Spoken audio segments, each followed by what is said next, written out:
Which of these insane Red Bull vehicles is the fastest? Pada tahun 2019, hampir semua orang di seluruh dunia telah membeli minuman Red Bull. Selain menjual 7,5 miliar kaleng minuman, Red Bull juga mengelola 2 tim Formula One, 5 klub sepak bola profesional, dan sebuah tim hoki es. Tippelschritte läuft an, schießt drin das Ding. 1-0, 42. Trapp nach rechts unterwegs. Hal ini belum termasuk acara-acara seperti Red Bull Crush Ice, sponsor ribuan atlet, dan operasi media yang luas, menunjukkan bahwa Red Bull lebih dari sekedar sebuah perusahaan minuman berenergi.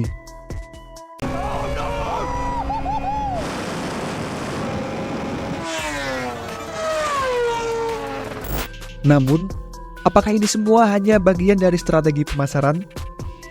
Mari kita telusuri bagaimana Red Bull menghasilkan keuntungan.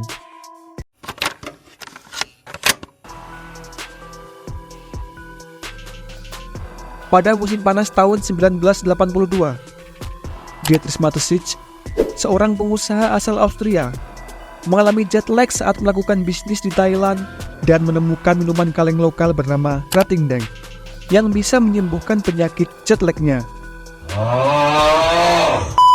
Krating Daeng berarti red gaur atau bandeng merah, yang merupakan bison asli asal Asia Tenggara.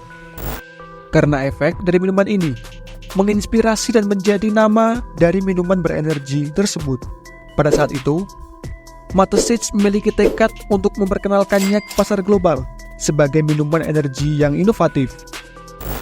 Meskipun menghadapi penolakan dari investor barat yang tidak melihat potensi pasar di luar Asia, Mateschitz memutuskan untuk menciptakan pasar dari minuman Red Bull sendiri.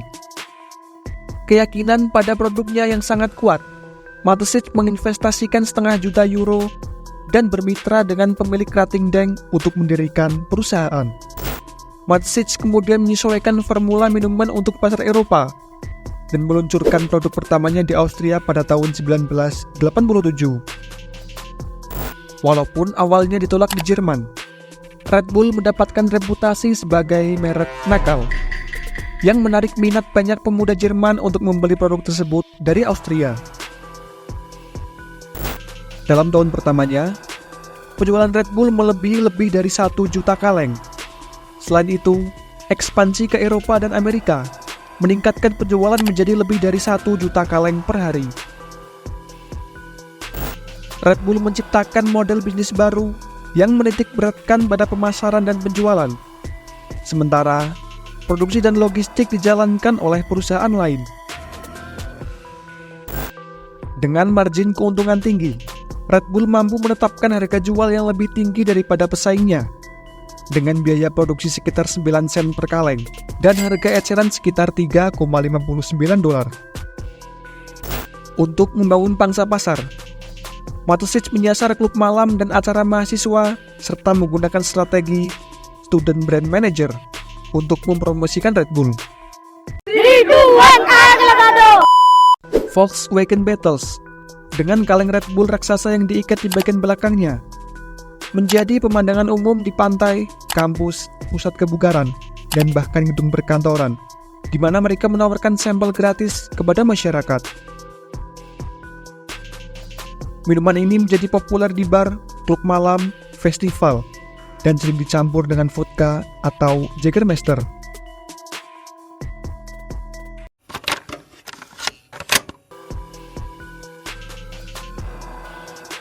Strategi pemasaran Red Bull melampaui iklan konvensional dengan sponsor dan kepemilikan tim olahraga, memungkinkan konsumen merasa lebih terlibat dengan merek tersebut. Red Bull juga menciptakan konten mereka sendiri melalui rumah produksi media mereka yang memberikan hak kepemilikan atas semua gambar dan acara mereka dan menciptakan efek komunikasi viral melalui media sosial. Salah satu contoh besar dari strategi pemasaran mereka adalah lompatan Felix Baumgartner dari stratosfer pada tahun 2012.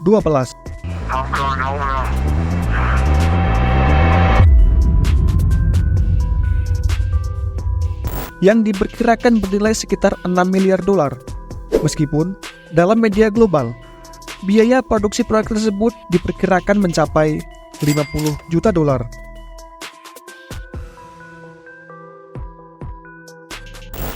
Meskipun Red Bull masih menjadi pemimpin pasar dalam kategori minuman energi, dengan penjualan 7,5 miliar kaleng dan pendapatan melebihi 6 miliar dolar pada tahun 2019. Pertumbuhan pendapatan telah melambat sejak tahun 2012. Perusahaan ini bergantung hampir secara eksklusif pada satu produk yang bisa menjadi resiko besar, terutama dengan meningkatnya kesadaran akan kesehatan dan nutrisi. Investasi Red Bull dalam tim olahraga dan produksi konten media bukan sekedar strategi pemasaran, tapi juga langkah diversifikasi dan penciptaan nilai tambah selain dari bisnis minuman kaleng mereka. Mereka memanfaatkan rantai nilai media yang terintegrasi penuh, mulai dari produksi hingga kepemilikan tim.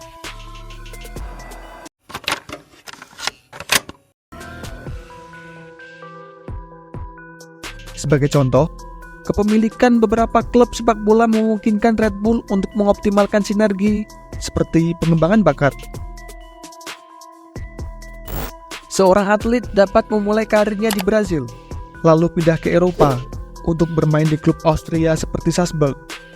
Kemudian bergabung dengan Red Bull Leipzig untuk berkompetisi di Liga Champions. Pada masa akhir karirnya, atlet tersebut mungkin akan berpindah ke New York Red Bulls dan menyelesaikan karirnya di Major League Soccer. Salah satu tim di New York menjadi bukti bagaimana investasi dalam olahraga dapat menghasilkan nilai. Pada tahun 2006, Red Bull membeli tim dengan perkiraan nilai sekitar 25 juta dolar. Dan menurut Forbes, saat ini nilai tim tersebut sudah meningkat menjadi sekitar 290 juta dolar. Dengan pasar sepak bola Amerika yang semakin berkembang, nilai waralaba di New York kemungkinan akan meningkat di masa depan.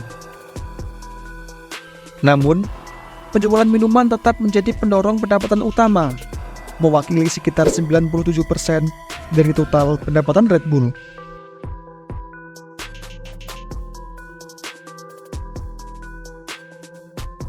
Terima kasih telah menonton video ini. Bagaimana menurut kalian? Mungkinkah itu hanya strategi pemasaran? Silahkan tulis pendapat kalian di kolom komentar.